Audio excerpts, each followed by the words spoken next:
إن الحمد لله الأكرم الذي خلق الإنسان وكرمه وعلمه من البيان ما لم يعلم. فسبحان الذي لا يحصى امتنانه باللسان ولا بالقلم. نشهد أن لا إله إلا الله وحده لا شريك له، ونشهد أن سيدنا وحبيبنا ومولانا محمدًا عبده ورسوله الذي أرسله بالحق بشيرا ونذيرا وداعيا إلى الله بإذنه وسراجا منيرا. فقد قال الله تعالى في كلامه المجيد وفرقانه الحميد: أعوذ بالله من الشيطان الرجيم.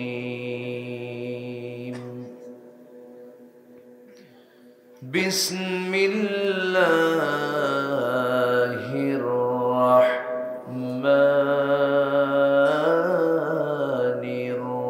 الرحيم. إن الله وملائكته يصلون على النبي يا أيها الذين آمنوا صلوا عليه وسلموا تسليما. اللهم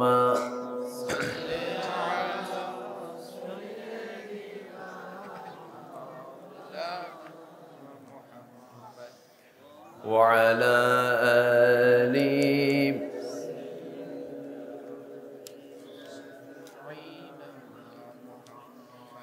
সবাই বলুন বালাগাল উলা বিকামালিহি কাশাফাত তুজা বিজামালিহি হাসনাত জামিউ খিসালিহি صلوا.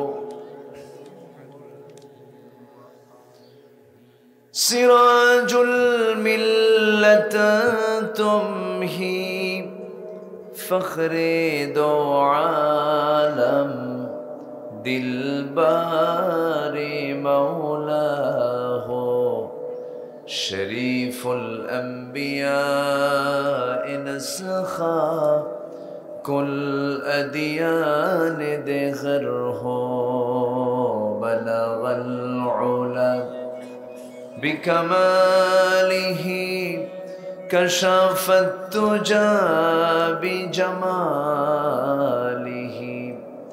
حسنت جميع خصاله.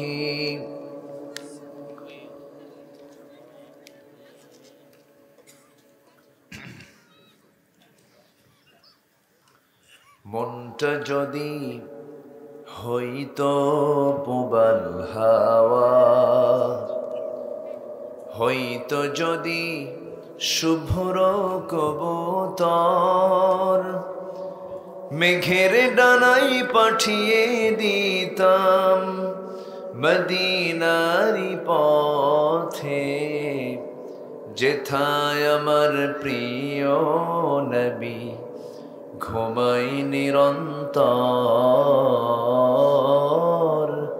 যেথায় আমার প্রিয় নবী ঘুমান নিরন্তর। সবাই বলি সাল্লাল্লাহু আলাইহি ওয়াসাল্লাম।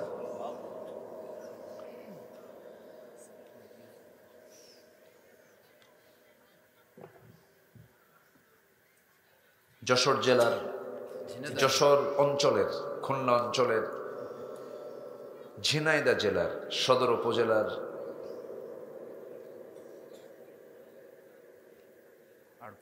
আড়পাড়া না আড়পাড়া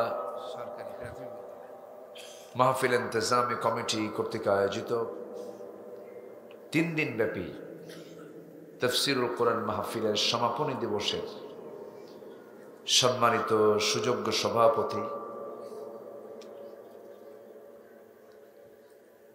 আড়পাড়া পুরাতন জামে মসজিদের সম্মানিত খতিব হাফিজ বাইজিদ হোসেন, আজকের মাহফিলের সম্মানিত প্রধান অতিথি বিশিষ্ট রাজনীতিবিদ জনাব অ্যাডভোকেট মুন্সি কামাল আজাদ পান্নু, আমার আগ দিয়ে আমার পূর্বে কথা বলেছেন নন্দিত আলেমে দ্বীন, বিশিষ্ট ইসলামী চিন্তাবিদ, আমার স্নেহধন্য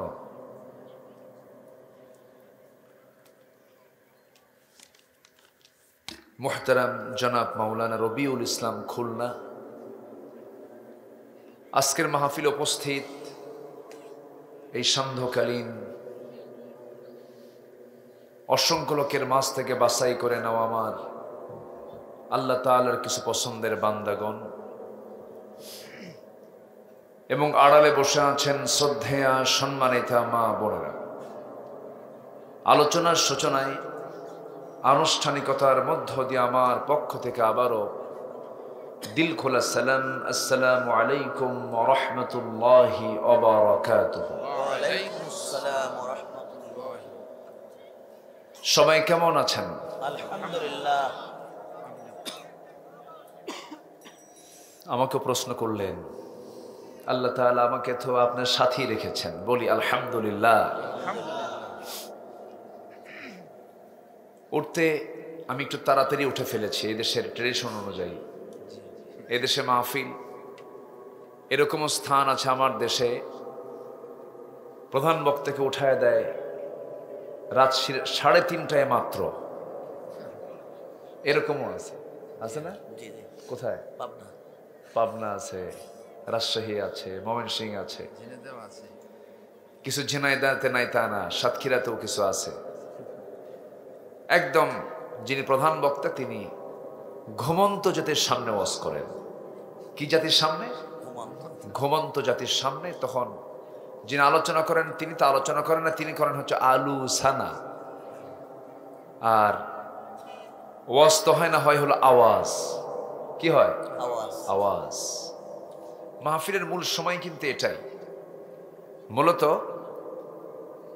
মানে যেগুলোকে আদর্শ মাহফিল বলা যেতে পারে টাইম সিলেকশনের দিক থেকে, সেটা হচ্ছে বড় জোর মানে মাগরিব থেকে নিয়ে শুরু করে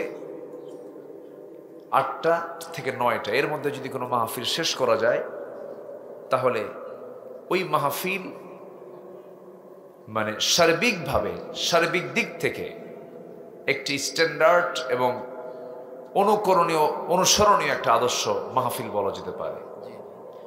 এতে কি হয় না? এতে সময় নষ্ট হয় না, ঘুম নষ্ট হয় না, তারপরে সকল কাজের মধ্যে একটা শৃঙ্খলা রক্ষা হয়। কিন্তু এই যে বেশি রাত, মেইন প্রবলেম হচ্ছে মানুষ বোঝি না কথাগুলো, ঘুমায় যায়। আল্লাহ পাক রাতটাকে দিয়েছেন ক্লান্তির জন্য, ক্লান্তি দূর করার জন্য। তো যাই হোক, মাহফিল কমিটি যে সিদ্ধান্ত নিয়েছেন এটা কিন্তু খারাপ না, খুব ভালো। আগামী থেকে এগুলো মাহফিল যেন 9টার মধ্যে যেন শেষ হয়ে যায়, এমন একটা পরিবেশ আসা উচিত, আমার কাছে এটা মনে হয়। ম্যাক্সিমাম 12টা 1টার দিকে মাহফিল শেষ করে ফজর নামাজ তো হয় না, কঠিন হয়ে পড়ে ফজর নামাজ। আপনি যদি হাজারো সুস্থ মানুষ হন না কেন, আপনার ঘুমের একটা নির্দিষ্ট চাহিদা আছে, এই চাহিদা যদি পূরণ না হয়, আপনি ওই সেন্স, ওই মানসিকতা নিয়ে আপনি নামাজও তো সুন্দর করে পড়তে পারবেন না।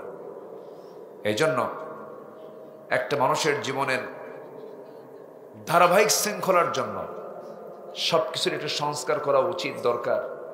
আল্লাহ যেন একটা সুন্দর পরিবেশ তৈরি করে দেন। জোরে বলি আল্লাহুম্মা আমিন। সম্মানিত ভাইয়েরা, আমার পূর্বে অনেক সুন্দর কথা তিনি বলেছেন। মাঝখানে ঈশার নামাজ হয়েছে কিনা না, এই জন্য লোকজন একটু নড়াচড়া করেছিল। এখন আপনারা কি সুন্দর করে বসে আছেন। আমি শেষ করব আলোচনা। আমার শেষ শেষ নয়, আমার পরে আরেকজন মেহমান তিনি থাকবেন। তিনি তো এই কিতাব থেকে কথা বলবেন না নাকি? বলেন বলেন, কোন কিতাব থেকে? তাহলে কোরআন থেকেই কিন্তু কথা বলবেন। কথা কে বলল এটা না দেখে কথা কি বলল এটা আমরা মাথায় নেব। কথা কে বলতেছে এটা না শুনে, এটা না জেনে আমরা বলবো কথা কি বলে। তাহলে আমাদের এই সেন্সের মধ্যেও কিছু সমস্যা আছে না নাই? কথা কে বলে এটা শুনবো না কথা কি বলে কোনটা শুনবো? কথা কি বলে। তাহলে এটা যদি মাথায় নেন, তাহলে আমার আলোচনার পর একটা লোক নড়বেন না। কথা কে বলে না, কথা কি বলে কোরআন থেকে আমরা শুনবো। তাহলে দেখবেন যে মাহফিলটার সাকসেস হয়েছে, সফল হয়েছে। জোরে বলি ইনশাআল্লাহ। জি, আমি কিন্তু এটাকে বাস্তব এবং অভিজ্ঞতা থেকে আমি কথাগুলো বলছি। আমি এখন মূল আলোচনার দিকে আমরা একটু চলে যাব। আমরা এমন একটা সময়ে বসে আছি, স্বাধীনতার পর থেকে নিয়ে আজ পর্যন্ত এই 53-54 বছরে একটি কমপ্লিট অনুকূল পরিবেশ, মাহফিলে কোনো বাধা নাই, এমন সুন্দর অনুকূল পরিবেশ আমরা 53-54 বছর বয়সে পাইনি।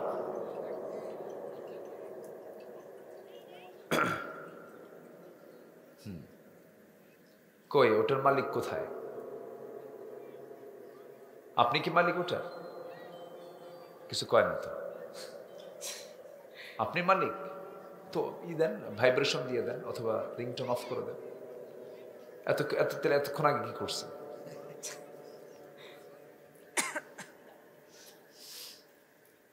আচ্ছা, আরেকটা শুরু করছে এখানে আবার। ছোট্ট বাচ্চা আপনার হাতে টাকা দিয়ে চলে যাবে। ছোট্ট কই? বাচ্চা আসছে। মোবাইলের তো কোনো গ্যারান্টি নাই, ও রাত 3টার দিকেও ফোন দেয়। জি, কে? ওরে এত ছোট বাচ্চা, মাশাআল্লাহ মাশাআল্লাহ। এই তো অনেকগুলো দিয়ে গেল না? ওর বাপ কে? নানা আপনি? মাশাআল্লাহ। তার হাত দিয়ে কিছু দান করায় দিল। আল্লাহ তুমি তাকে সাইয়েদনা ওসমান বানায় দাও। আমিন। জোরে বলে আমিন। দানের মহাজন ছিলেন হলো ওসমান জিন্নুরাইন। কোন সংকট হলে রাসূল বলতেন জামাই এদিকে আসো, এটা লাগবে সমাধান করো। শুধু বলতে দেরি নবীজির, ওসমান জিন্নুরাইন বাস্তবায়ন করতে। এক জামাইয়ের টাকার অভাব নাই, আরেক জামাইয়ের অভাবে ঘরই নাই, অভাবে ঘরই নাই। বিচিত্র। আমার রাসূল সবকিছুর মডেল তিনি দেখিয়ে দিয়েছেন দুনিয়াবাসীর জন্য। তো যাই আমরা মূল আলোচনার দিকে। মোটামুটি তো আসছেন আপনারা। প্রথমে তো ভাবলাম যে আজকে কি কথা বলতে পারবো না কি হবে জানি না, কিন্তু না, আপনারা চালাক আছেন আলহামদুলিল্লাহ বলেন। একজন নবী ছিলেন যে নবীকে তার কওমের লোকেরা মেরে বস্তার মধ্যে তুইলা রাস্তায় ফেলে চলে আসতো। সেই নবীটার নাম হচ্ছে নূহ আলাইহিস সালাতু ওয়াস সালাম। বলেন তো কি নবীর নাম বলেন তো? তার দাওয়াতে কি কোনো ভুল ছিল? তিনি দাওয়াত দিয়েছেন 900 বছর। কত বছর বলেন তো? 900 বছর। ইসলাম কবুল করছে মাত্র 80 থেকে 90 জন। 80 থেকে 90। এখানে কয়জন আছেন আপনারা? এরকম শত আছেন না? অনেক বেশি, অনেক বেশি আছেন।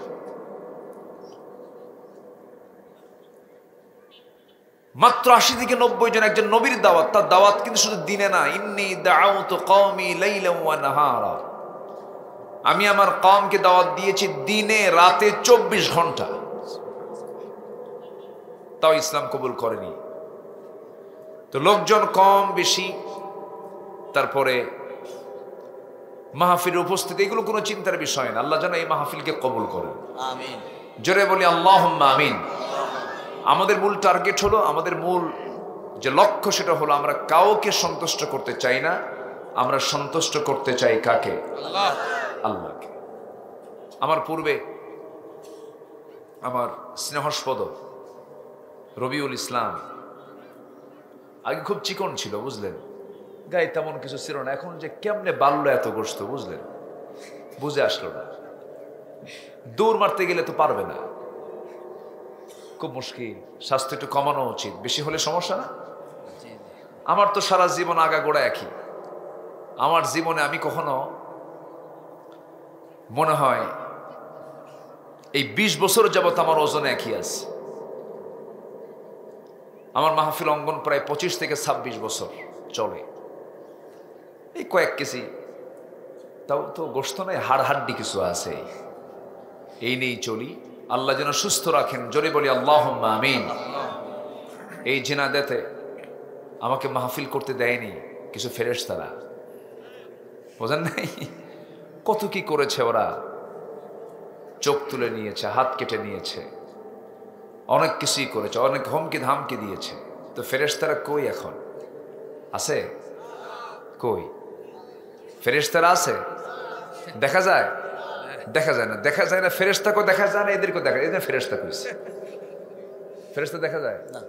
তো ফেরেশতা দেখা যায় না, এদেরকেও দেখা যায় না, তাহলে এরা কি? আরেক ফেরেশতা, অ্যাঞ্জেল। বিশাল ব্যাপার। তারা এত কল্যাণ করলো, এত কিছু করলো, জাতির এত উপকার করলো, কিন্তু উপকারের ঠেলায় ওরাই নাই। সম্মানিত ভাইয়েরা, সবকিছু চলে, জুলুমতন্ত্র দিয়ে কোনোদিন শাসনতন্ত্র চলে না। জুলুমতন্ত্র দিয়ে শাসনতন্ত্র চলে না। আমার নবীজি এমন রাষ্ট্র গড়েছিলেন যে রাষ্ট্রের একটা উটকে পর্যন্ত রাসূল খবর রাখতেন, উটের খাবার ঠিক মতো দেয় কিনা। মানুষ তো আছে। আল্লাহু আকবার। সহিহ হাদিস, আমার নবীজি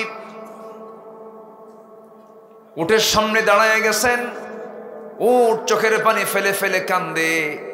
নবীর সামনে এসে, নবীর সামনে যখন কেঁদে ফেলতেছে, রাসূল তার মাথায় হাত দিলেন, কান্না থেমে গেল। রাসূল বলছেন, উট কাঁদিস কেন? উট কথা বলে। রাসূলকে বুঝায় দে আমার মালিক আমাকে না খায়া রাখে, পানি দেয় না, খাবার দেয় না। আমার নবীজি বললেন, মার রাব্বু হাযাল জামাল, এই উটের মালিকটাকে, তাকে আমার সামনে জরুরি তলব করো। ডাকা হলো। রাসূল বললেন, তুমি কি এই উটের মালিক নাকি? হ্যাঁ। উট আমার কাছে নালিশ করেছে, তুমি নাকি খাবার দাও না, ওকে নাকি না খেয়ে রাখো। তুমি কি জানো এই রাষ্ট্রে একটা উটও না খেয়ে থাকতে পারবে না? সুবহানাল্লাহ বলবেন না? জুলুম কেন করো? কেন জুলুম করো?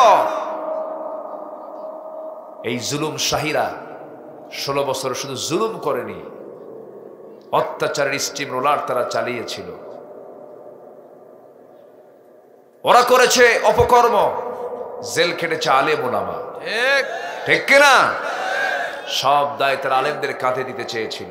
কিছু হলেই রাজাকার ট্যাগ লাগায় দিত। আল্লাহ পাক বললেন, থাম, তো রাজাকার শব্দটি ব্র্যান্ড বানায় দেবো, যা। আমি কে, তুমি কে, কি হয়নি? ব্র্যান্ড হয়ে গেছে না? এটা ব্র্যান্ড শব্দটাকে আল্লাহ পাক ব্র্যান্ড বানায় দিচ্ছেন। যা, এত শব্দ বলিস কেন? এটা শেষ পর্যন্ত এই স্লোগানটাই বিজয়ী হলো 36 জুলাইয়ের মধ্য দিয়ে। কত জুলাইয়ের মধ্য দিয়ে? 36 জুলাই। যুবকরা তো, সন্তানরা তো, ওরা খুব স্মার্ট। তো আমি তো ভাবছিলাম যে এরা বিড়ি খায়, তারপরে ইয়াবা, বাবা, ফেন্সিডিল, ডিভাইস, মনে হয় শেষ হয়ে গেছে, এদের মধ্যে আর কিছু নাই, এরা শেষ। জাতে মাতাল, তালে ঠিক, ঠিক কিনা? জায়গা মতো চলে গেছে, জায়গা মতো চলে গেছে। টাইম দিয়েছে 45 মিনিটস, গো আউট। ঠিক আছে না?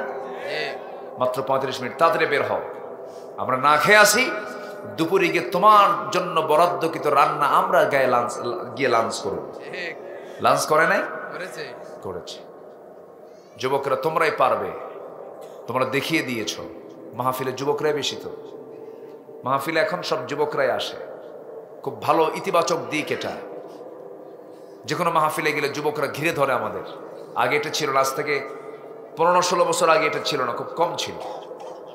তোমরা পারবে অনেক কিছু করতে, চেঞ্জ করতে পারবে তোমরা, শুধু শর্ত আছে একটা, সেটা হলো আদর্শ কাউকে মানা যাবে না, আদর্শ একজনকে মানতে হবে, তিনি হচ্ছেন মুহাম্মদ সাল্লাল্লাহু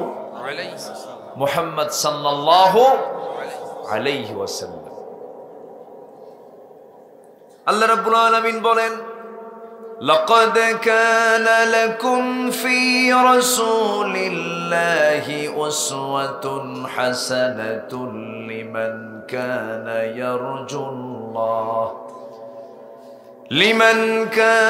ইয়ারজুল্লাহ ওয়াল ইয়াওমাল আখির ওয়া যাকারাল্লাহ কাসীরা। জোরে বলুন আল্লাহু আকবার, আরো জোরে বলুন আল্লাহু আকবার। তোমাদের জন্য উত্তম আদর্শের বাস্তব নমুনা কেউ নন, তোমাদের জন্য উত্তম আদর্শের বাস্তব নমুনা একজন ব্যক্তি, তিনি হচ্ছেন মুহাম্মদ সাল্লাল্লাহু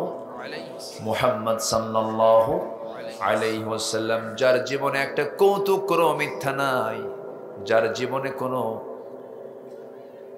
চুল পরিমাণ কোনো সগীরা গুনাহ নাই, চুল পরিমাণ কোনো পাপ যার জীবনে স্পর্শ করে নাই, যার চারিত্রিক সনদ পৃথিবীর কেউ দেয় নাই, দিয়েছেন স্বয়ং আল্লাহ তাআলা। জোরে বলে সুবহানাল্লাহ।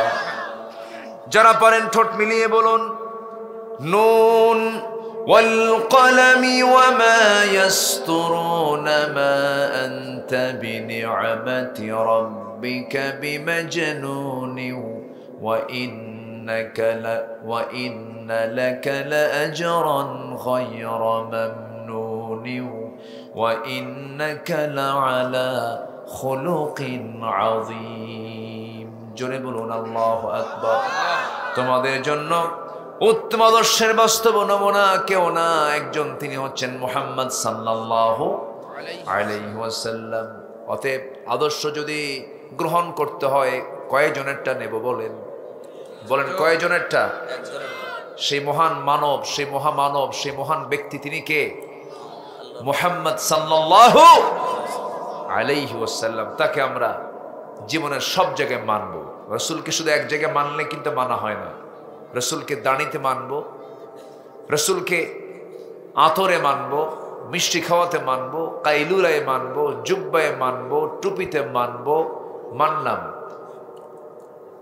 সুন্নত নামাজে মানলাম, সব কিছুতে মানলাম, কিন্তু রাজনীতিতে, রাষ্ট্র পদ্ধতিতে, ইসলামী রাজনীতির প্রেক্ষাপটে রাসূলকে মানলাম না, এটা নবীর উম্মতের পরিচয় না, এটা হচ্ছে ভণ্ডামি, প্রতারণা। আসতে বলবেন না, জোরে বলুন ঠিক কিনা? এই ভণ্ড এবং প্রতারক চক্র আমার দেশে আছে না নাই? শুধু বলে ধর্মীয় মূল্যবোধে বিশ্বাসী আমরা, বলে না ধর্মীয় মূল্যবোধ, মানে ধর্মে কি একটু মূল্য টুল্য দেয়, কিন্তু মদ ঠিকই খায়। আপনি মদের আইন পাশ করবেন, বেশ্যাবৃত্তির লাইসেন্স পাশ করবেন, এরপরে সুদের কারবার করবেন, আর বলবেন আমি ধর্মীয় মূল্যবোধের, আমরা পন্থী, ধর্মীয় মূল্যবোধকে আমরা সম্মান করি, ধর্মীয় মূল্যবোধে বিশ্বাসী আমরা। এই সমস্ত সাহিত্যের মোড়ক দিয়া, পেঁয়াজপুষ দিয়া ইসলাম মানার সুযোগ ইসলামে নাই। ইসলাম মানতে গেলে সব ঢেলে মুছে সাফ করে ইসলামকে মানতে হবে। 1 আনা না 16 আনা, 1 আনা না 16 আনা, 16 আনা মানতে হবে। তো রসুলকে মানলেই কোরআনকে মানা হয়ে যাবে। রসুল হচ্ছে কি জানেন? কোরআনের বাস্তব রূপ। কি কোরআন, রসুল কি কোরআনের বাস্তব রূপ, প্র্যাকটিক্যাল। এটা হচ্ছে থিওরিক্যাল, এটা কি থিওরিক্যাল না কিতাব, আর প্র্যাকটিক্যাল কে? মুহাম্মদ সাল্লাল্লাহু আলাইহি ওয়াসাল্লাম। চিন্তা করে দেখুন, আল্লাহ পাক শুধু কোরআন দিলেও তো পারতেন, দেন নাই, সাথে রসুলকে প্র্যাকটিক্যাল আল্লাহ পাক পাঠায় দিয়েছেন। কানা খুলুকুল কোরআন। তো আমরা সেই রসুলের জীবন থেকে মুমিনদের জন্য, যারা ইমানদার, আমরা এখানে যারা বসে আছি ইমান আছি তো নাকি? ইমান আনছি তো আমরা? নামাজ না পড়লেও তো ইমান আছে, হ্যাঁ? ভালো করে কর। আচ্ছা, আমার দেশে ইমানদার কি মানে নামাজ ইমানদার বেশি না বেনামাজি ইমানদার বেশি? বেনামাজি কি কইলেন? ভালো আচ্ছা, নামাজি ইমানদার বেশি না বেনামাজি ইমানদার বেশি? বেনামাজি ইমানদার কয় না। আচ্ছা, হ্যাঁ, এখানে প্রশ্ন আছে, আমি কিছু বলবো না, আপনারাই ফতোয়া দেন। আল ফারকু বাইনাল মুমিন ওয়াল কাফির তারকুস সালাহ। কাফের আর মুমিনের মধ্যে পার্থক্য সৃষ্টি করে হলো নামাজ। কাফের পড়ে না, ইমানদার নামাজ পড়ে। অবলীলা এই নামাজগুলোকে আমরা ধ্বংস করছি, নষ্ট করছি। তার শাস্তি কি ভয়াবহ, একটু পরে আসবো। নামাজ না পড়লে কি শাস্তি আল্লাহ দিবেন। আল্লাহর কাছে বান্দার পক্ষ থেকে সবচেয়ে বড় অপরাধ 1 নম্বর হলো কি? ছেড়ে দেওয়া, নামাজ ছেড়ে দেওয়া। আমি যদি এখানে প্রশ্ন করি নামাজ মাগরিবের আসরের কয়জন পড়েছেন, হাত কিন্তু সবার উঠবে না। হাত কি সবার উঠবে? উঠবে না। অনেকে বলে হুজুর ওয়াজ মজা লাগে, কিন্তু ওজুর পানি ঠান্ডা। ওজুর পানি কি ঠান্ডা? সম্ভব না। এটা খুব বেকায়দা না। আমরা আপনি বিছানা থেকে আপনি মসজিদে যেতে পারেন না। আপনি কোন স্বপ্ন নিয়ে আপনি জান্নাতে ঢুকতে চান? কি কথা বোঝেন না আপনি? আপনি বিছানা থেকে আপনি নামাজ পড়তে যান না, মসজিদে নামাজ পড়তে পারেন না, বিছানায় শুয়ে থাকেন, আপনি জান্নাতে যাবেন কেমনে? কোন প্রত্যাশা যাবেন আপনি? কি কথা কি বোঝা গেল? কথা কি বোঝা যায়? আমার চেষ্টা এমন যে ঘুমের ঠেলায় মসজিদ পাই না আমি, আর আমি জান্নাত তালাশ করি। কত বড় বেহায়া আমরা! কি কথা কি রাগ করতেছেন নাকি? ধমক দিয়ে বলতেছি কথা শুধু আপনি শুনতেছেন না তো, এই যে গোটা দুনিয়া হয়ে যাচ্ছে। কি বডি! কিছু ছেলে পেলে আছে না, দেখেন না, একটু বডি ভালো, তো একটু মাসল টাসল ভালো, মোটামুটি 6 ইঞ্চি 72 ইঞ্চি 78 ইঞ্চি লম্বা, 6.5 ফিট। রাস্তায় যখন হাঁটে বুঝাই আমি একখান মাল। ফজর নাই, তোমার ওই বডিতে লাভটা কি? তোমার ফজর নাই, জোহর নাই, আসর নাই, তোমার এই সুন্দর চেহারা দেন লাভটা কি? কোনো মূল্য নাই। মূল্য হবে তখন যখন হবে কয় ওয়াক্ত নামাজ। সবাইকে পড়তে রাজি আছেন? মায়েরা মুখে মেকআপ লাগায়, মেকআপ নষ্ট হবে, এর জন্য জোহর নামাজ শেষ, আসর শেষ, মাগরিবও শেষ। মেকআপ, বিয়ের অনুষ্ঠানে গেছে, বিউটি পার্লার থেকে 4000 টাকা দিয়ে মেকআপ করেছে, মানে মুখে আটা ময়দা লাগাইছে। কি লাগাইছে? আটা ময়দা। নামাজ শেষ। নখে লিপস্টিক লাগায়, কি নেইল পলিশ লাগায়। কি লাগায়? নেইল পলিশ লাগায় যে মহিলা, তার নামাজ তো হবেই না। এটার জন্য চরম জাহান্নামের ভয়াবহ অবস্থা তার জন্য বিরাজ করবে। ওযুই তো হবে না। ওযু না হলে কি জাহান্নাম না? ওযু না ছাড়া কি নামাজ হয়? তার নেইল পলিশ লাগানো হালাল না হারাম? আরো জোরে, আরো জোরে, আরো জোরে, আরো জোরে। মায়েরা শুনতেছে? সারা বছর বোরকা পড়ে, ঈদের দিন আর বিয়ের দিন বোরকা ছাড়ে। কোন দিন বোরকা পরা দরকার বেশি বলেন তো? বলেন কোন দিন? সারা বছর বোরকা পড়ে, বোরকা ছাড়ে ঈদের দিন আর বিয়ের দিন। বিয়ের দিন বোরকা ছাড়ে কেন? বিয়ে বাড়ি, বহু লোকজন আসবে, আনাগোনা হবে, এলাহি কাণ্ড। এখন বাবার বাড়ির দেওয়া সোনা গহনা, পেটা হাতে, গলায়, কত সোনার গহনা আছে কানে, তো এইগুলো এতগুলো সোনা যে আমার আছে, তো জাতি দেখতে হবে তো। পইরা দেখ, এই যে আমার আছে না, এরকম আছে না? নাই?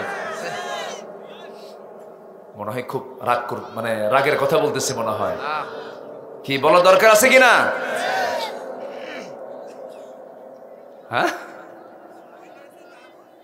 না, রাগ করা যাবে না। আমার মা আসলো কেমনে বুঝলাম না। আমি তো মাগরিব পরে আমি টাইম দিয়েছিলাম, হচ্ছে না। মেয়েদের জায়গা হচ্ছে না। মেয়েদের জায়গা হবে না তো, মেয়েরা বেশি, লেডিস ফার্স্ট। মেয়েরা সবসময় বেশি থাকে, ওরা মাহফিলও বেশি, মার্কেটও বেশি। ঠিক আছে না? সব দিকে ফার্স্ট। আল্লাহ তুমি মা বোনদেরকে দিনের জন্য কবুল করো, জোরে বলি আমিন। একটু কান লাগান, মনোযোগ দিয়ে শুনি আমরা। তাহলে আমরা আদর্শ নেব কয় ব্যক্তি থেকে? মুহাম্মদ সাল্লাল্লাহু আলাইহি ওয়াসাল্লাম। কি ব্যক্তি তিনি ছিলেন, আল্লাহু আকবার। আমার বন্ধুগণ, সূরাতুল আহজাবের 21 নম্বর আয়াত আমি তেলাওয়াত করেছি, লাকাদ কানা লাকুম ফি রাসূলিল্লাহি উসওয়াতুন হাসানাহ। আমার বন্ধুগণ, আদর্শ কারো মানা যাবে না। জাতীয়তাবাদী চেতনা বলেন, সমাজতান্ত্রিক চেতনা বলেন, ধর্মনিরপেক্ষ চেতনা বলেন, কোন চেতনাকে বিশ্বাস করা যাবে না। আমার একটাই আদর্শ, তিনি হচ্ছেন কেউ নন, মুহাম্মদ সাল্লাল্লাহু আলাইহি ওয়াসাল্লাম।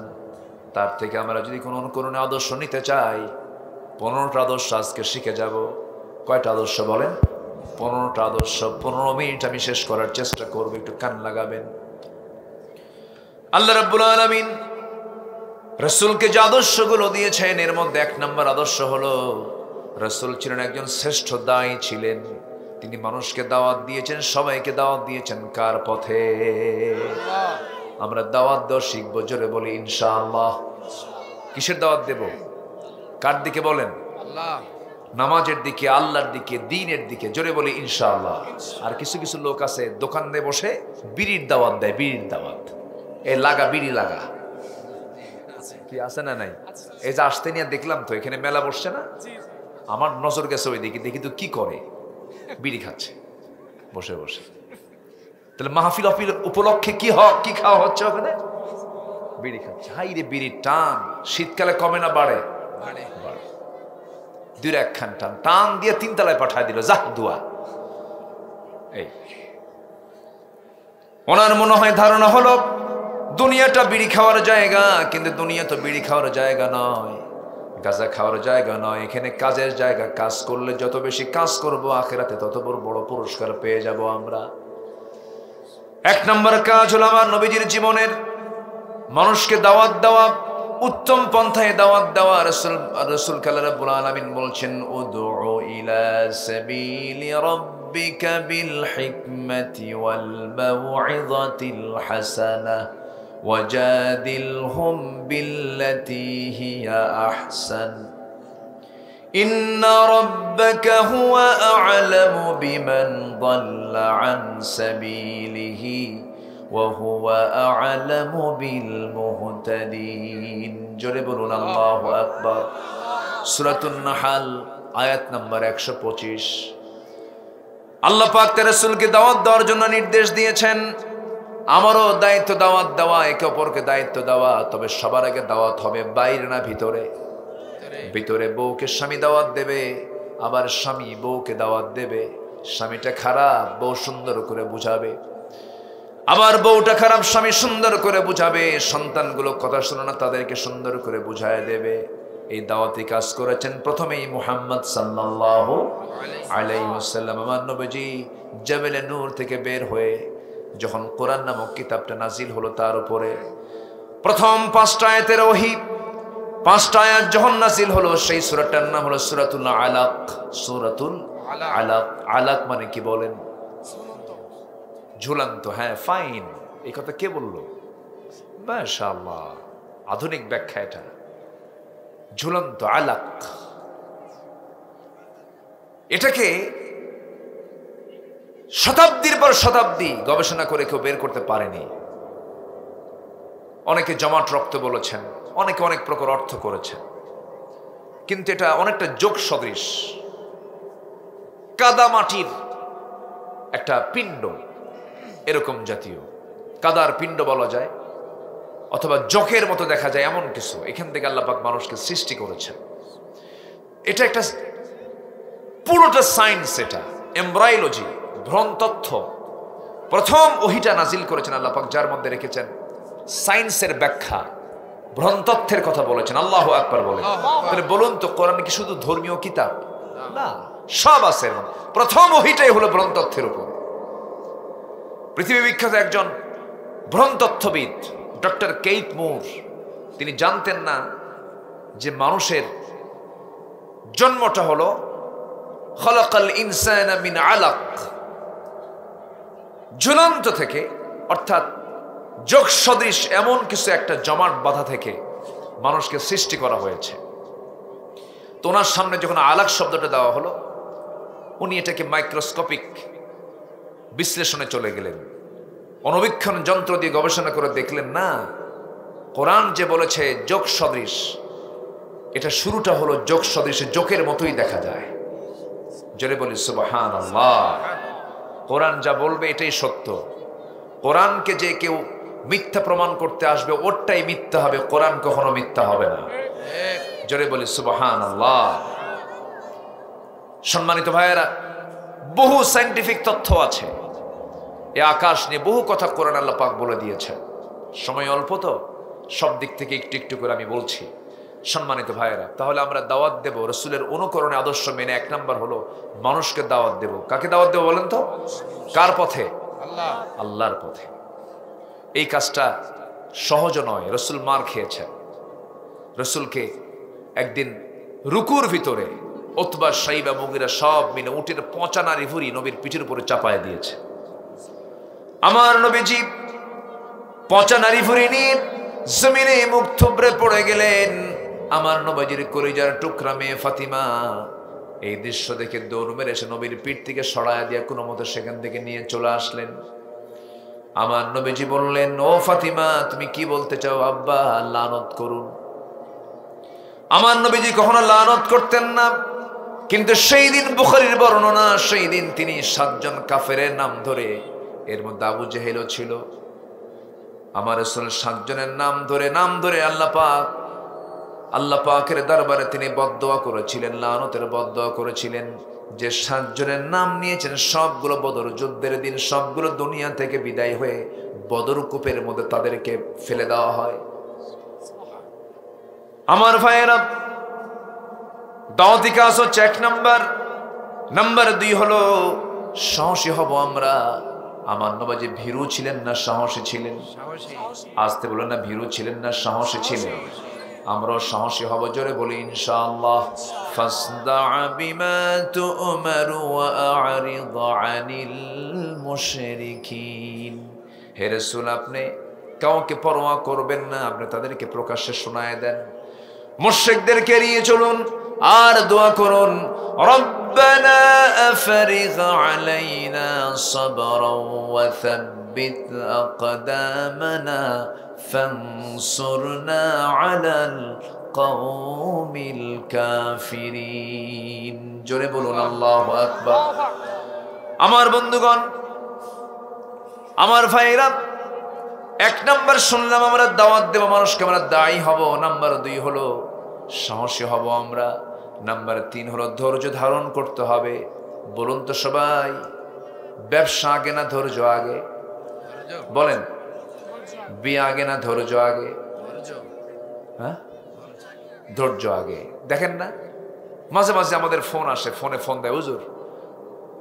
এক মহিলা সেদিন ফোন দিয়ে বলে, হুজুর কাম তো একটা ঘটছে, কি আমার স্বামী প্রায় তালাক দেয়, সকালেও দেয় বিকেলেও দেয়।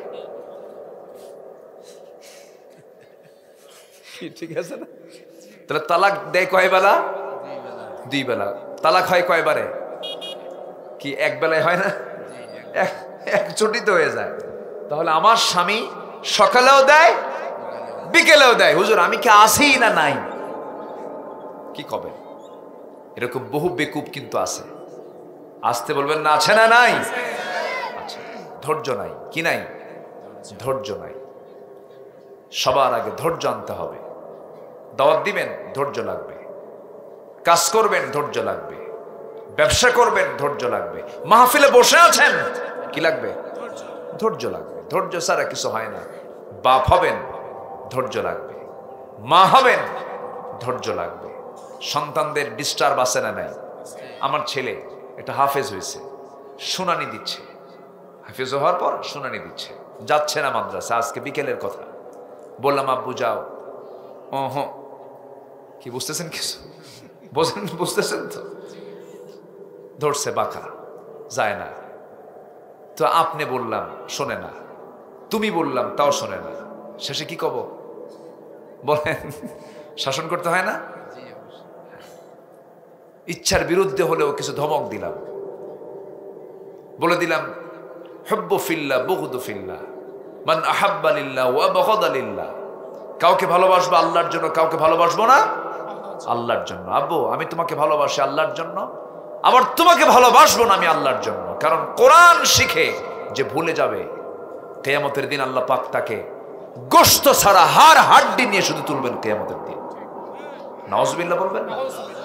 তাহলে এখন দায়িত্ব কমলো না বাড়লো আরো? বলেন তো, কোরআন মুখস্থ করার পরে যদি কেউ ভোলে, ওর খবর আছে না? আস্তে খবর আছে কিনা বলেন? তো ধৈর্য দরকার, সব জায়গায় ধৈর্য লাগবে। ধৈর্য ছাড়া আপনি কিচ্ছু করতে পারবেন না। রাসূল দাওয়াত দিতে গিয়ে কত মার খেয়েছেন, আল্লাহু আকবার। আরে কি মারগুলো খেয়েছেন রাসূল, তায়েফের কথা কে না জানেন।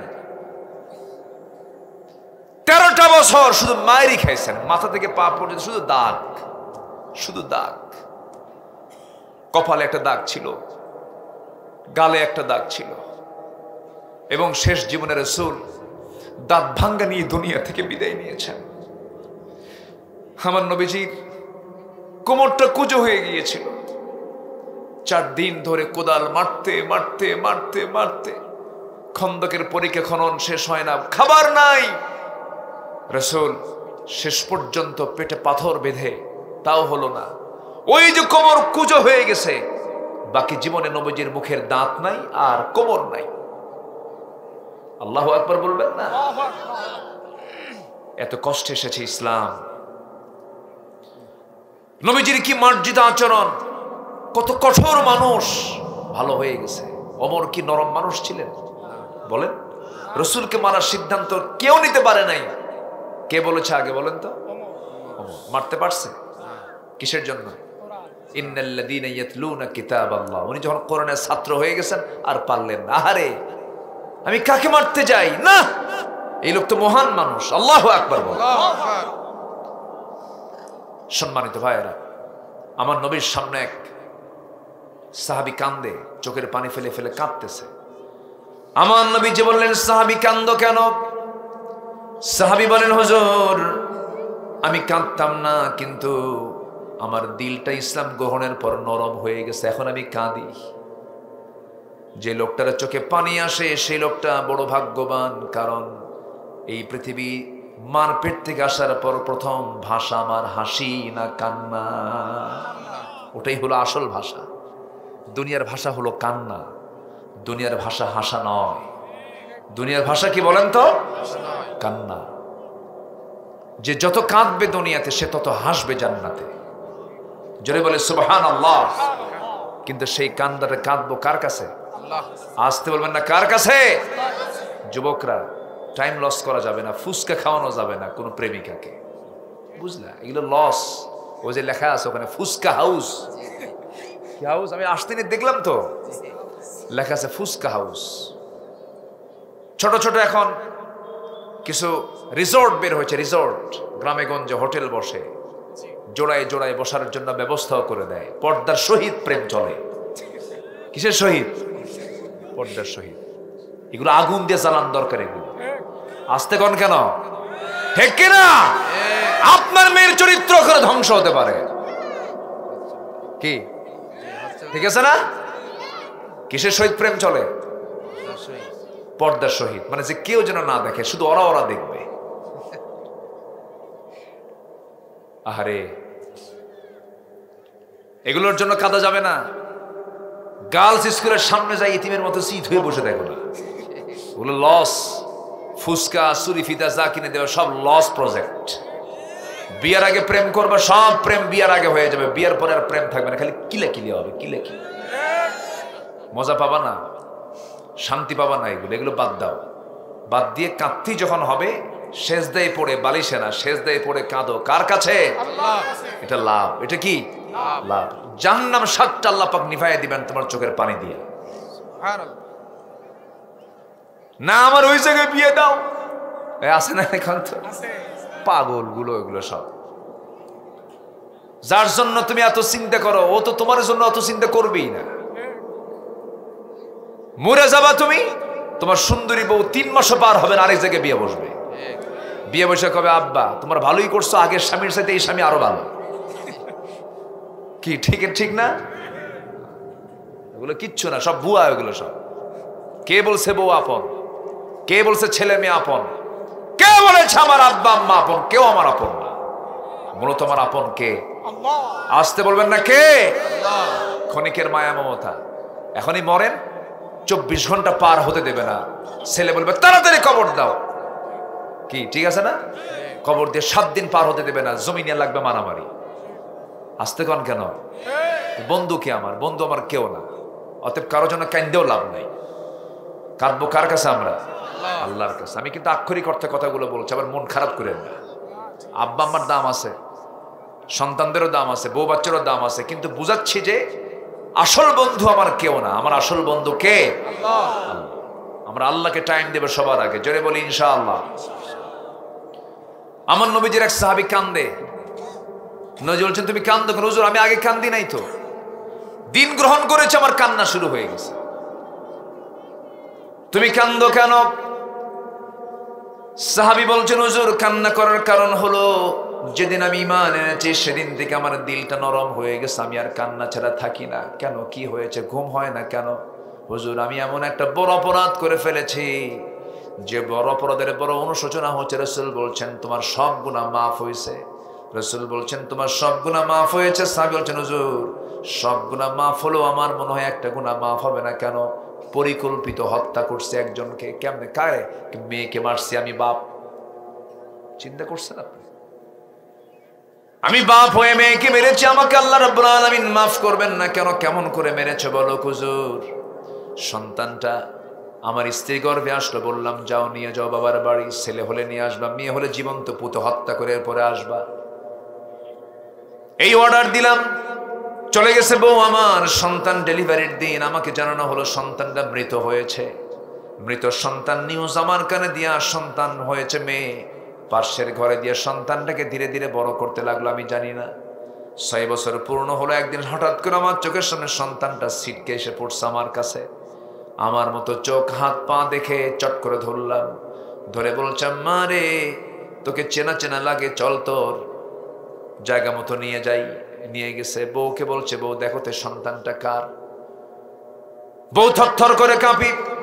হুজুর এবার বউ বলছে আপনার সন্তানের তথ্য আর কতক্ষণ গোপন করবো? এই সন্তান তো আমাদের ওরস থেকে এসেছে। মিথ্যা বলেছিলাম, এত পরিমাণ রেগে গেলাম, কিন্তু আমি ঠান্ডা মাথার খুনি হয়ে গেলাম, কিচ্ছু বললাম না। মেয়ের সঙ্গে অভিনয় করে করে মেয়েটাকে চুমো দেই, কোলের মধ্যে নিয়ে নেই, আদর করে বললাম নানি ও আমার মেয়ে, কালকে তোমাকে নানির বাড়িতে নিয়ে যাব। মেয়েটা আমার দারুণ খুশি, জড়িয়ে ধরে বলে বাবা কোনোদিন তোমার আদর পেলাম না, আজকে আদর করো, খুব আনন্দ লাগছে বাবা। মেয়েটাকে আমার হাতের মধ্যে নিয়ে আসলাম, অভিনয় করে তাকে নানির বাড়ির কথা বলে আমি তাকে নিয়ে চলে গেলাম জঙ্গলের দিকে। মেয়েটার মুখ ছোট হয়ে যায়। মেয়েটা বলে মা আমাকে যেতে মানা করেছিলেন, বাবা তোমার সঙ্গে আমি আসছি, নানির বাড়ি যাব, তুমি আমাকে এই দিকে নিয়ে আসলা কেন? জঙ্গলের দিকে নিয়ে যাও কেন? হুজুর আমি বললাম মেয়েটাকে মা কিচ্ছু না, আমি তোমাকে দেখানোর জন্য নিয়ে আসছি। ওকে জঙ্গল পার করে দিলাম। জঙ্গল পার হওয়ার পরে মেয়েটাকে এক জায়গায় দাঁড় করাইয়া দিয়া ঠিক দুপুরবেলা হাতের মধ্যে কোদাল নিয়ে গর্ত খনন শুরু করলাম। মেয়েটার মুখটা ছোট হয়ে গেছে আর বলছে বাবা তুমি যাবা কোথায়? তুমি এখানে কি করো? কি করতেছো তুমি? মাটি খনন করে কি করবা? কিচ্ছু বললাম না। হুজুর আমি গর্ত খনন করি, দুপুরবেলা প্রচন্ড গরম, আমার তখন দাড়ি ছিল, সেই দাড়ির মধ্যে সিটকে এসে কোদাল মারতে নিয়ে সিটকে এসে ধুলাগুলো, বালুগুলো, মাটিগুলো আমার দাড়ির মধ্যে ঢুকে যায়। আর আমার মেয়েটা 5টা আঙ্গুল দিয়ে, ছোট ছোট আঙ্গুল দিয়ে খিলাল করে করে সেই ময়লাগুলো সাফ করে দেয়। হুজুর আমি যখন কোদাল মারতেছিলাম আমার শরীর থেকে ঘাম ঝরে, মেয়েটা গামছা দিয়ে ঘামগুলো মুছে মুছে দেয় আর বলে বাবা তুমি বললা কি আর করো কি? তুমি কি নানির বাড়ি যাবা না? কিচ্ছু বললাম না। গর্ত খনন যখন শেষ হয়ে গেছে মেয়েটাকে এবার অভিনয় করে মুচকি হাসি মেরে বললাম মা দেখো তো গর্ত খনন কেমন হয়েছে। মেয়েটা একটা মুচকি হাসি মেরে গর্তের কিনারে চলে গিয়ে উকি মেরে যখন দেখতে লাগলো, আমি পিছন দিকে চলে আসলাম। পিছন দিকে চলে এসে চোখ বন্ধ করে পিছন দিক থেকে এত জোরে আঘাত করলাম, এত জোরে ধাক্কা মারলাম, এক ধাক্কায় সন্তানটা গর্তের মধ্যে উপর হয়ে পড়ে গেল। চিত হয়ে দুইটা হাত এক জায়গায় করে বলছে, বাবা বুঝতে পেরেছি আমার বাবা আমার মার কথাটাই সত্য হয়ে গেছে। তুমি আমাকে আজকে মারার জন্য এই জায়গায় নিয়ে এসেছো। আমি জানি তুমি আজকে আমাকে হত্যা করবে, তবে শেষবারের মতো তোমার কাছে আমার একটা প্রার্থনা বাবা, আমি তোমার কাছে শপথ করে বলছি মৃত্যু তোমার সামনে আমার চেহারা কখনো দেখাবো না, প্রয়োজনে ভিক্ষা করে খাবো। শর্ত হলো বাবা আজকে একটা বারের জন্য তুমি আমাকে আজকে প্রাণে বাঁচাইয়া দাও, আমি বাঁচতে চাই বাবা। হুজুর আমাকে বারবার বলে, ছোট্ট মেয়ে এত সুন্দর চেহারার হুজুর বারবার আমাকে বলতেছিল, দিল কাঁপলো না, দিল নরম হলো না, শিরকিয়াতের কারণে, সমাজের পরিবেশ পরিস্থিতির কারণে। হাতের মধ্যে পাথর নিলাম, পাথর নিয়ে মেয়েটার কলিজা বরাবর এমন জোরে আঘাত করলাম, ফিঙ্কি দিয়ে রক্ত পড়া শুরু হলো। মাটি চাপা দিয়া, পাথর চাপা দিয়ে, বালু চাপা দিয়ে জন্মের মতো আমার সন্তানকে মেরে শেষ করে দিলাম। আমার নবীজির এই প্রিয় সাহাবী ইসলাম কবুল করেছেন পরে, ওই সাহাবী সেই সময় নবীর সামনে এই কথাগুলো বলছিলেন। আমার নবীজি কথাগুলো শুনে বলছেন, ও আমার সাহাবী তুমি কি বলতে চাও বলো তো হুজুর। আমার মনে হয় সব গুনাহ মাফ হলেও এই সন্তান হত্যার খুন, এই গুনাহ আমার কখনো মাফ হবে না। আমার নবীজি সঙ্গে সঙ্গে সেই সাহাবীকে জড়িয়ে ধরে বলছেন, সাহাবী রে, ও আমার সাহাবী, আল্লাহর এমন দয়া, আমার আল্লাহর এমন করুণা, তুমি যে এই গুনাহটা করেছো, এই গুনাহ দিন গ্রহণের কারণে আল্লাহ রাব্বুল আলামিন তোমার জীবন থেকে সাফ করে দিয়েছে।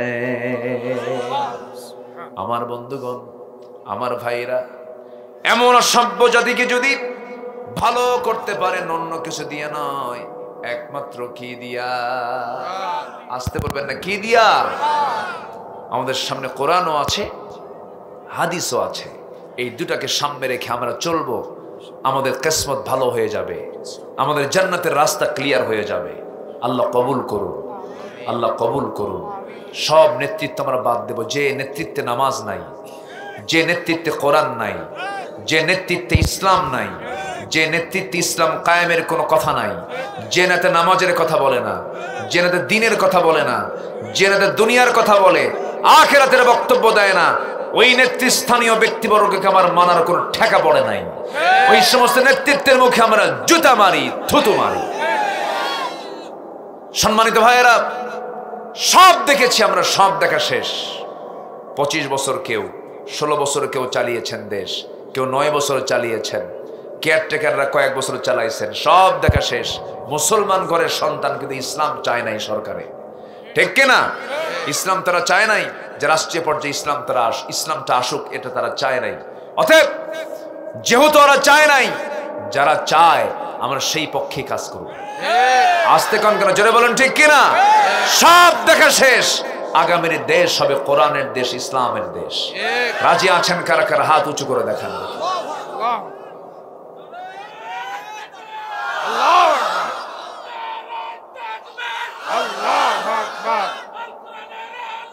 সংসদে আলো, আল কোরআনের আলো, হুঁশিয়ার সাবধান। হাত নামান। কষ্ট পেলেন? কষ্ট পেলেন? সূর্যের উপকার একার না সবার? কোরআনের উপকার হবে একার না সবার? কোরআন জায়গা মতো চলে গেলে সব সমাধান হয়ে যাবে, কোনো দুষ্টরা আর থাকতে পারবে না। খাইছিল খুব বেশি, খাইছে তো পেট হজম হয়ে বদহজম হয়ে গেছে, পালায় মারছে দৌড়, ঠিক কিনা? একটা প্রাণী আছে মশা, কি নাম? কম। মশা যদি বেশি খায় ওর হায়াত কমে না বাড়ে? বাড়ে। মশা যত বেশি রক্ত খাবে তার হায়াত বাড়বে না কমবে? কমবে। আল্লাহ পাক মশার উদাহরণ কোরআনে দেন নাই? সূরা বাকারার 26 নম্বর আয়াত, 26 নম্বর আয়াত আল্লাহ পাক মশার দৃষ্টান্ত দিয়েছেন। কাফেররা কয় তোমার আল্লাহর কাজ নাই কাম নাই, মশার উদাহরণ কোরআনে দেওয়া লাগে। মশা কি ছোটখাটো কোনো বিষয় না? আচ্ছা বলেন তো, আমরা কি মশার ভয়ে আমরা মশারি টাঙ্গাই না মশারি মশারি টাঙ্গায়? বলেন। ভয়টা করে কে? মশা করে না আমরা করি? হ্যাঁ, তাহলে উদাহরণ কি ঠিক আছে না? আল্লাহ মশার উদাহরণ দিয়েছেন, এমনি দেন নাই। এর মধ্যে আবার চিকুনগুনিয়া, তারপরে কি আরো ডেঙ্গু। ডেঙ্গু হওয়া মানে পঙ্গু, ডেঙ্গু পঙ্গু। এক মশা, মশা সাধারণ কোনো বিষয়। ইন্নাল্লাহ লা ইস্তাহি আন ইয়াদরিবা মাসালান মা বাউদাতান ফামা ফাওকাহা। এবং এর মধ্যে আসছে ইউদিল্লু বিহি কাসীরা ওয়া ইয়াহদি বিহি কাসীরা। কাফেররা কয় কি লাভের মধ্যে, কি উদাহরণের মধ্যে দিছে? মশা, চারটা শিক্ষা আছে মশা থেকে। আল্লাহ যা বলেছেন কোরআনে একটা অপ্রাসঙ্গিক নয়, একটা অতিরঞ্জিত বক্তব্য নয়। আল্লাহু আকবার বলেন। মাকড়সা নামে একটা সূরা আছে, আছে না? মাকড়সা দেখেন না, সবার বাড়িতে মাকড়সা আছে না? কোথায় থাকে? কোনায় কোনায়, ঘরের কোনায় থাকে। ওর সংসারটা খুব অশান্তি সংসার, বুঝলেন? মাকড়সার সংসারে কোনো শান্তি নাই, স্বামী বউ খালি ক্যাসাল লাগে। সায়েন্স বলতেছে এটা, আল্লাহ বলতেছে যারা আল্লাহ ছাড়া অন্য কাউকে অভিভাবক বানায় ওদের অবস্থাটা হচ্ছে মাকড়সার সংসারের মতো। মাকড়সার স্বামী স্ত্রী যখন যৌন মিলনে যখন মিলিত হয়, স্বামী স্ত্রী ইন্টারকোর্স কমপ্লিট, এরপর স্ত্রী মশার শারীরিক কিছু চাহিদার প্রয়োজন হয়, খাদ্যের প্রয়োজন হয়, ভিটামিনের প্রয়োজন হয়। এই ভিটামিনের শূন্যতা পূরণ করার জন্য, খাদ্যের শূন্যতা পূরণ করার জন্য স্ত্রী মাকড়সা স্বামী মাকড়সাকে কামড় মেরে মেরে ফেলে, খেয়ে ফেলে। আমার কথা কি বুঝতেছেন? যে সংসারে স্ত্রী তার স্বামীকে মেরে ফেলে, খুব সুখের সংসার তো, সুখের সংসার। যারা আল্লাহকে ছাড়া অন্য কাউকে মুরব্বী বানায়, অভিভাবক বানায়, আল্লাহ পাক বলেছেন তাদের জীবনটা হচ্ছে মাকড়সার সংসারের মতো। কি উদাহরণ আল্লাহ পাক দিয়েছেন। মশা চারটা শিক্ষা। নাম্বার 1, মশা খায়, যদি বেশি খায় মরণ তার আগে না পড়ে। 16 বছর যারা ছিল দেশে খাইছে কম না বেশি? নাই। আছে আছে আছে, খাইয়াও তো লাভ হলো না। শেষে দাড়ি কাইটা বাঁচার চেষ্টা করছে, তাও তো হয় নাই। মাথার চুল কালো বানাইছে, হয় নাই। পায়জামা খুলে লুঙ্গি পড়ছে, পাঞ্জাবি খুলে গেঞ্জি পড়ছে, তাও কাম হয় নাই। টেনে হেসরে জেলখানায় ঢুকায় দিয়েছে। যা, ওরা আলেমদেরকে ন্যাংটা করতে চেয়েছিল, ওরা ন্যাংটা হয়ে গেছে, ঠিক কিনা? ওরা অনেক কিছু করেছে। নাম্বার 2, মশা যে কামড়ায়, পুরুষ মশা কামড়ায় না মহিলা মশা কামড়ায়? আস্তে আস্তে। মহিলা মশা কম, মহিলারা কইলে তো সমস্যা। হ্যাঁ, মহিলা মশা কামড়ায়, মহিলারা না। ওটা তো হেড অফিস। এই যারা স্বামী আছেন, বউকে ভয় করেন না? যে কইছেন না, ও তো বিয়ে করেন না, চুপ করে বসে। বিয়ে তো করো নাই, বুঝবা কি? বউকে ভয় করে না এমন কোন স্বামী নাই দুনিয়াতে। ভয় করতেই হয়, সংসার করতে গেলে দুজন দুজনকে ভয় করে, উপায় নাই তো। বউয়ের সামনে আপনার ক্ষমতা আছে অন্য কোনো মহিলার দিকে চেয়ে থাকা? ক্ষমতা আছে? ছায়া থাকলে সংসার হবে? শুধু যদি 30 সেকেন্ড ছায়া থাকে না, আর যদি স্বামী বউ যদি টের পায়, সারাদিন কিচ্ছু কবে না। সন্ধ্যার পরে শুধু যদি বলেন সুইটি 1 কাপ চা নিয়ে আস, তোমার সুইটি। কথা বোঝেন না আপনি? সবাই ভয় করে। জি, কষ্ট পাচ্ছেন নাকি আপনারা? মশা, মহিলা মশা কামড়ায়। আল্লাহ পাক এখানে মহিলা মশার কথাই বলেছেন। আল্লাহু আকবার। লা ইস্তাহি আন ইয়াদরিবা মাসালান মা বাউদাতান, গোলতা, মুযাক্কার নয়, মুয়ান্নাস। স্ত্রী মশা কামড়ায়, মানুষকে কামড়ায়, বংশ বিস্তার করে। কি বিস্তার করে? বংশ বিস্তার করে। স্ত্রী মশা ছাড়া বংশ বিস্তার তো হবে না। আমার বন্ধুগণ, নাম্বার 3 হলো, নাম্বার 1 বলে দিলাম, বেশি খায় মরে আগে, স্ত্রী মশা কামড়ায়। আর যে মশাটা কামড়ার নাম্বার 3 হলো, সেই মশাটা যে কামড়ায় আমি আপনি টের পাই না। যখন কোনো মশা কোনো চামড়ার উপরে পড়ে, অজ্ঞান করাকে ওটাকে কি বলে মেডিকেল ভাষায়? স্টেনশিয়া কয় না নাকি কি যেন বলে না, এরকম একটা শব্দ। হ্যাঁ হ্যাঁ, এই ডাক্তার নাই কেউ? আচ্ছা, অবশ করো। অবশ তো ঠিক আছে, এটার একটা ইংরেজি পরিভাষা আছে।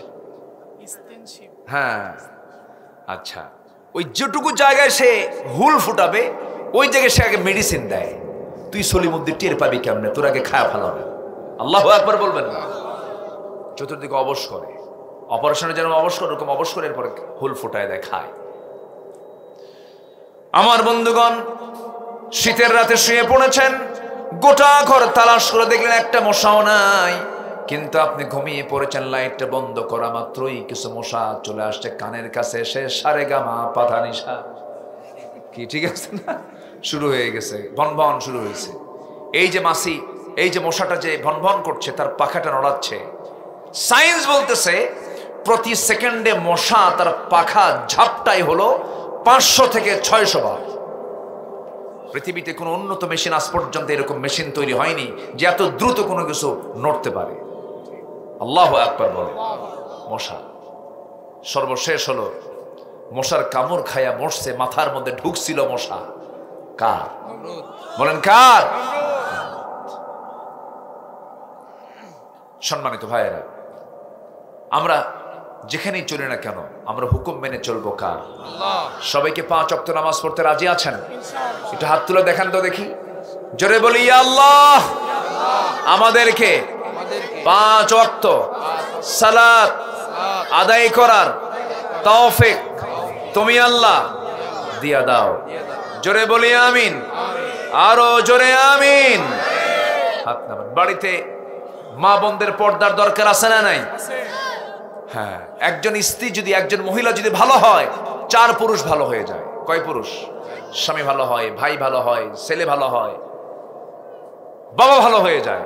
এই জন্য মেয়ে ভালো হওয়া বেশি জরুরি। মেয়েরা ভালো হলে, ওনারা তো প্রোডাকশন ম্যানেজার, বাচ্চাটাও ভালো হয়ে যায়। আল্লাহ কবুল করুন, জোরে বলি আমিন। জি, আমার নবীর অনুকরণীয় 15টা আদর্শের কথা বলছিলাম। 1 নম্বরের দাওয়াত, নাম্বার 2 সাহসিকতা, নাম্বার 3 হলো ধৈর্য ধারণ, নাম্বার 4 হলো পরিবারের প্রতি দায়িত্বশীলতা, পরিবারকে আমরা দাওয়াতি কাজ করব, নাম্বার 5 হলো আমানতদারিতা, নাম্বার 6 হলো ন্যায় বিচার, নাম্বার 7 হলো এতিম সহ প্রতিবেশীর সবার হক আদায় করা, নাম্বার 8 হলো আল্লাহর বিধানের প্রতি শর্তহীন আনুগত্য করা, নাম্বার 9 হলো আল্লাহর জন্য দিনের কাজে কঠিন পরিস্থিতিতে সবর ধরা, ধৈর্য ধারণ করা। ফাসবির আলা মা ইয়াকুলুন। আমার বন্ধুগণ, নাম্বার 10 হলো ইমানের পথে অবিচল থাকা। ইমান এনেছি, ইমান টানা সহজ, কিন্তু টিকে থাকা কঠিন। হাজারো ঝড় ঝাপটা আসুক না কেন, ইমান থেকে আমরা কখনো এক চুল পরিমাণ নড়ব না। রাজি আছেন তো সবাই? নাম্বার 11 হলো আল্লাহর প্রতি তাওয়াক্কুল করা। এই যে 5 অগাস্ট এসেছে, কোনো গোয়েন্দা রিপোর্ট নাই, কেউ জানতোই না এই অবস্থা সৃষ্টি হবে। সমস্ত কিছু রিপোর্টের ঊর্ধ্বে রেখে বিজয়টা দিয়েছেন তিনি আমার কে। আমার ভরসা করব কার উপরে? আসতে বলবেন না, কার উপরে? আল্লাহর। ওয়াতাওয়াক্কাল আলাল্লাহ কাফা বিল্লাহি ওয়াকিলা ওয়া মান ইয়াতাওয়াক্কাল আলাল্লাহ ফাহুয়া হাসবুহ। নাম্বার 12 হলো কাজে কর্মে পরামর্শ করা, একাকী কোনো কাজ না করা। একাকী কাজের মধ্যে ভুল হয়ে যাবে। স্বামী স্ত্রী ছেলে মেয়ে সবাই কিনে পারিবারিক বৈঠক বসবেন, মাঝে মাঝে কোনো কাজ করতে গেলে একাকী কোনো কাজ করবেন না। একা কাজ যেখানে বরকত নাই, সেখানে সম্মিলিত কাজ যেখানে বরকত আছে, সেখানে ওয়ামরুহুম শুরা বাইনাহুম। নাম্বার 13 হলো বিনয়ী হওয়া, ক্ষমাশীল হওয়া। আমি যত বিনয়ী হব আল্লাহ তত আমার দিকে দয়া করবেন, আমি যত ক্ষমাশীল হব আল্লাহ আমাকে ক্ষমা করবেন। আল্লাহুম্মা ইন্নাকা আফুউন তুহিব্বুল আফওয়া ফাআফু আন্না ফাবিমা রাহমাতিন মিনাল্লাহি লিনতা লাহুম। আল্লাহু আকবার বলেন। নাম্বার 14 হলো কুফরের প্রতি কঠোর হওয়া। কুফরের সঙ্গে কোনো সম্পর্ক রাখা যাবে না। পরস্পর ইমানদাররা পরস্পর হবে রহম দিল। এই 15টা অনুকরণে আদর্শ যদি কোনো বান্দার জীবনে থেকে যায়, আল্লাহ তার ব্যাপারে সূরা ফুরকানের শেষ দিকে বলছেন, আল্লাহ তাআলা তার ব্যাপারে বলছেন, এই সমস্ত বান্দাগুলোকে আমি আল্লাহ সম্মানজনক ওয়েলকাম করব জান্নাতে। জোরে বলেন সুবহানাল্লাহ। আল্লাহ কবুল করুন, আল্লাহ কবুল করুন। সম্মানিত ভাইয়েরা, আমি আর কথাকে লম্বা করতে পারবো না। আমার পরবর্তী মেহমান আসবেন, কি শুনবো আমরা? কে বললো না কি বললো? বলেন, কি বললেন না কি, মানে কে বললো না কি বললো? কি বললো? কোরআন থেকে। হ্যাঁ, কি বললো? কোরআন থেকে। আমরা এই স্লোগানকে রেখে আমার পরের যিনি মেহমান তিনি আসবেন, আসছেন নাকি? হ্যাঁ জি, আপনার তাড়াতাড়ি নিয়ে আসেন। উনি আলোচনা করবেন। আমি বছরের মতো, এটা হচ্ছে আগামীকালকে ঈদ, নামাজে যাবেন কিন্তু আপনার পাঞ্জাবি নাই, কিন্তু ঈদের মাঠে শার্ট মানায় না পাঞ্জাবি মানায়? পাঞ্জাবি না, পাঞ্জাবি মানায়। এখন পাঞ্জাবি বানাবেন, সেই টেইলার্স আর সময় নাই, তখন কোথায় যায়? দোকানে যায়, বলে তাড়াতাড়ি রেডিমেড কোনটা হয় ঢুকায় দিয়ে চলে আসলাম।